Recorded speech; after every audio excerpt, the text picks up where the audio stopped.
Laker fam, the NBA restart to the season is 3 days away from now for Laker scrimmaging games and the regular season games. I can't wait, Laker fam. I've been missing Lakers basketball. I know y'all have. It's been a long time coming. So with that said, welcome to the Lake Show Podcast. On today's podcast, I'm going to discuss a variety of topics such as Dion Waiters and his role in this team and him being signed as an insurance policy to the aspect of the Lakers wanting Kyle Kuzma to be the third option and not living up to that type of role on the team.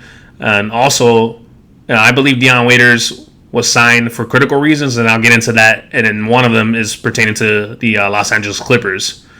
I also will be discussing my thoughts on the J.R. Smith signing and his role in this team. And lastly, what I believe the guard rotation should be. Before I begin this video, if you're new to the channel and you're looking for a different flavor of Laker content on the tube, and you value objectivity, rationale, logic, unbiased content, and you're a Laker enthusiast, as I am, and you value that type of vibe from a student of the game and their perspective, then you come to the right place. Consider subscribing. And for those who are already subscribed, switch that notification bell to stay up to date with the videos that I'll drop, as I'll be producing more content throughout the season and the off season as well. And lastly, for those of you who shop on Amazon and want to support my content and are willing and able to do so, the best way to do so will be to shop through my Amazon affiliate link, which will be in the description of this video and future videos. Now, of course, the Lakers signed Dion Waiters, as we know, before the NBA shutdown. I know some fans had mixed emotions on it. I, for one, didn't. I do acknowledge that the brother has or had attitude problems. Hopefully he doesn't have them now, but we'll see how that goes. When he was with the Miami Heat, I believe he got suspended 3 times last season.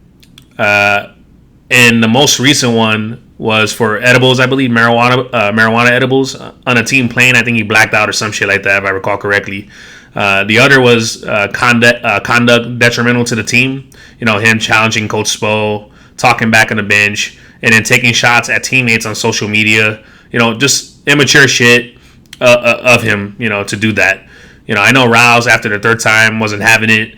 It is what it is. He probably didn't want to be there and wanted his way out. He wanted to be on a winning team. That's what I believe. But, it is what it is. I'm not concerned. And, the reason being is that, is I told Katz before. I told him before about signing Boogie Cousins, Matt Barnes, Ron Artest, players like that. They had issues with, comments, oh, they're immature, they're going to bring team morale down, shit like that. But when they come to a winning environment and all eyes are on them and high standards or demanded, excellence is demanded within the Laker organization, that's going to force players to change. And sometimes in life, we all may need a change of scenery, and I believe Waiters can redeem himself in a Lakers uniform. He's already gotten into tremendous basketball shape. I mean, check out some of the pictures and Laker scrimmaging highlights posted on Lakers.com or from reporters, things of that nature, or even JaVale McGee. I know he does vlogging. I believe he has a YouTube channel as well, so check him out. But he looks in tremendous basketball shape. He's slimmed down, he's toned up, he looks good. So I know that was an issue. Also in Miami, they comment on his lack of, conditioning, things of that nature. But in an environment with alpha males like LeBron James and AD, where the goal is winning a championship, he'll fall in line. Best believe that. Or his ass will be cut. Simple as that. Much like Dwight Howard, I'm sure the Lakers told him, act up and your ass is going to be grass, and shipped out faster than you came in. So it is what it is. But the talent, is there. So I believe with Dion Waiters, the signing of Dion Waiters, it's a low risk, high reward, and a critical one at that. And I'll explain later on within the podcast. So let's go over Dion Waiters' numbers in the last 2 seasons. In 2018-19 season, Dion put up in 44 games of play 12 points, 2.8 assists, and he shot 37.7% from 3 and shot 41% from the field. A thing I find interesting about Dion Waiters is his turnover ratio, which is 1.5 per game, which is pretty solid for a player who primarily likes to score the basketball as a guard. He will be playing primarily to finish the season into the playoffs at the point guard position and at the shooting guard position. So at times he's going to be asked to handle the ball and bring it up the court, which is going to alleviate pressure from LeBron James in terms of his ball handling duties. So this season in 3 games, he put up 9.3 points per game, had 1 assist, 3.7 rebounds, and shot 47% from 3 and 38% or 38.5% from the field, which is pretty solid for a player like him. So Dion Waiters, no question, can fill it up. He's a bucket getter. My issue is his efficiency. Just looking at his field goal percentage, in the low 40s, and watching him play, he has a tendency to take poor shots at times and within the shot clock, sometimes early within the shot clock, and stop the offense and the ball sticks. However, that's also part of his strength in terms of his ability to score the basketball. The Lakers get stagnant at times, especially within the second unit. So Dion Waiters is essentially a bailout option. He plays the role of Kyrie Irving to a lesser degree, of course, with LeBron James. So also when he sees the court at the same time with AD and LeBron James, when teams double team LBJ and or AD or swarm them, Dion Waiters is definitely going to have the potential to be that third option to alleviate pressure from AD and LeBron James, allowing them more freedom offensively. The better the spacing, man, the better and easier it will be for the Lakers to capitalize on the offensive end. But Dion Waiters brings that to the team, and he brings what Lou Williams essentially brings to the Clippers, but probably to a slight lesser degree. He can attack the cup, good pick and roll player. He can score off of pick and roll. He can pull up. Just an underrated passer as well in the pick and roll. Can score in the mid range and from a distance. He's very streaky. He's also a solid 3-point shooter in catch and shoot situations, but he really, really thrives in transition, pulling up on the fast break opportunities as he did when he lit up the Clippers in his last game before he was signed to the Lakers. I believe Dion Waiters was signed for 3 critical reasons. 1, to offset Lou Williams, assuming the Lakers meet up with the Clippers in the playoffs. 2, also to be an insurance policy for Kyle Kuzma, as Kuzma, has deficiencies of being a legit third option for the Lakers. And lastly, the third one, to alleviate pressure from both LeBron James and AD, so that when they're having off games or not starting out games or ending games strong, Dion can be that third option to kind of give a scoring lift to the Los Angeles Lakers. So that's why I like the signing a lot.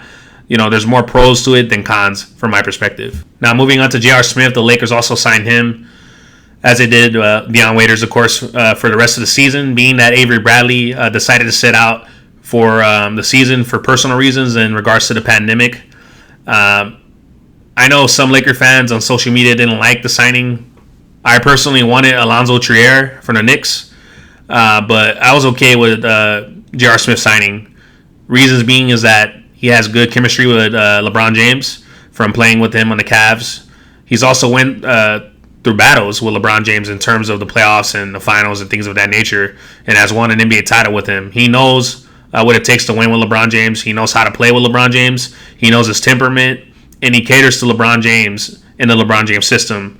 So in that aspect of of waiting till the defense collapses on LeBron James, and LeBron James will kick it out to him, and he'll hit the open shot. So that's pretty much, like I mentioned in the other podcasts and other podcasts that I've done in the past, that's the LeBron James system, which is to get the opposing team to switch onto him. They're big, and he's going to be able to take it to the cup if they stay home with the shooters. If the opposing team doesn't, he'll kick it out to the open shooter. So that's where J.R. Smith comes into play. Also, J.R. Smith is a willing defender. He usually guards the best opposing perimeter player.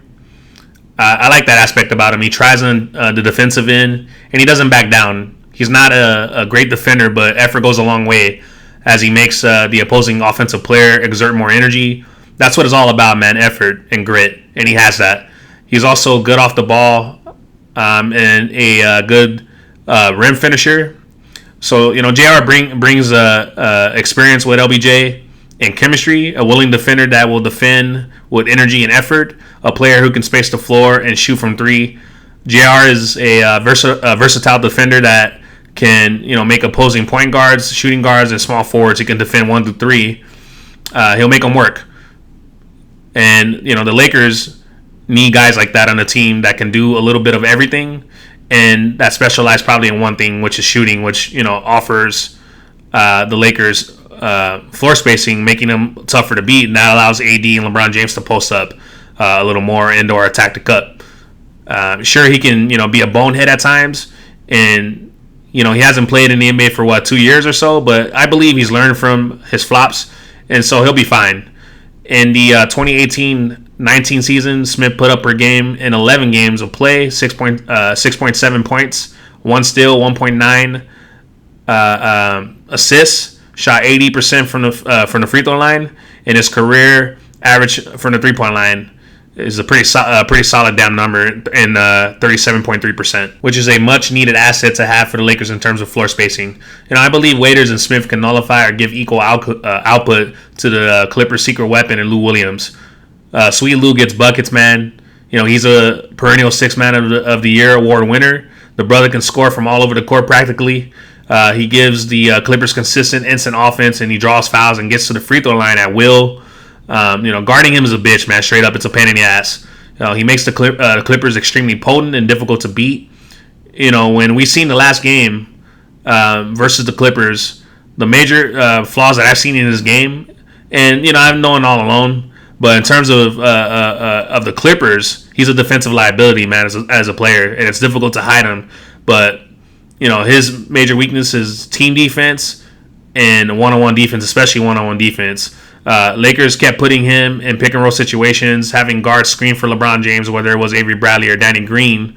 And LeBron would have Lou Williams switch onto him, and he'll either shoot over him or take it to the cup against him because, of course, he had the size, the strength, the advantage over him. And if they would collapse onto LeBron James, that would allow shooters to shoot, whether it was Avery Bradley or Danny Green. In Cleveland, LBJ and Smith ran that same play consistently, especially in the finals. That was kind of their go-to move to get offense, much-needed offense at that. But that's also another pivotal reason why J.R. Smith is a good signing, because on pick and roll with LBJ, with getting the guard to switch, they have to choose to stay with either LeBron James or double him to prevent him from getting to the rim. Then Smith would be open for a 3-point shot. I'm sure if the Lakers happen to meet up with the Clippers in the playoffs, the Lakers will go to that play, to the Clippers adjust, and they'll attack Lou Williams offensively. But I believe Waiters and Smith were signed for that purpose. Other purposes, of course, as well. But we all know the Clippers are going to be a major threat to the Lakers in terms of winning a championship within the West and getting to the finals. So, I'm sure Rob Pelinka factored that in with signing them both in regards to potentially offsetting Lou Williams. So, let's get into the guard rotation to wrap this podcast up and what I believe it will be. So, the guards the Lakers have are Danny Green, KCP, Alex Caruso, Quinn Cook, Deion Waiters, and J.R. Smith. Of course, Rajon Rondo when he comes back. I do wish THT was in that rotation.